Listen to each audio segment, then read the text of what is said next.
when we have disc bulges that recur or reoccur, it's so important to understand this kind of these important truths so that you can avoid them reoccurring for the long term.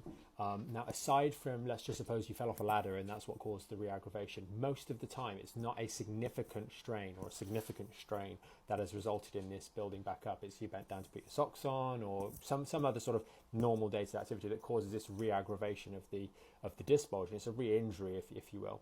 And the two areas that you need to think about are, number one, going to be, what are you doing on a daily basis? Because it's incorrect use of your body on a daily basis, rounding the lower back all the time, etc., that leads to these constant repetitive strains that prevent the thing healing properly. That's the first one. And this is fixed by addressing the second one, which is that we're not really doing proper strengthening work. Like when we have this injury and we recover and we quote unquote feel better, all the time people stop doing their rehab work. They stop strengthening the spine properly because, quite frankly, the motivation to do all of that tends to go.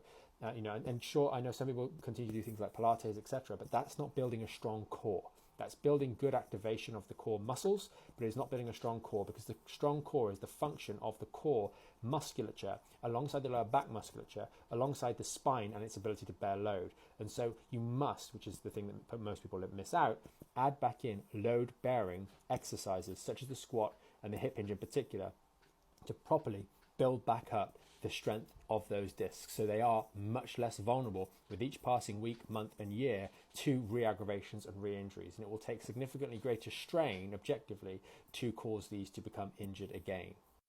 So just make sure that when we've got these disc injuries, we commit to doing that rehab work. Start out with exercises like the dead bugs and marching bridges that build up strength and stability off weight bearing, and then build in those squats and hip hinges and step ups, so that we are starting to have a mechanism for learning good technique, which is going to help us in those day-to-day issues, day-to-day movements, and then using that good technique to start to steadily apply load to the spine so that we can rebuild strength and stability and integrity under load. And that is kind of the secret. And if you need any help with the specific tutorials on these exercises, then check out the link in the description, or rather link in the bio, and the YouTube channel, because there's tons of videos there that will help you do this safely and figure out how to move forwards.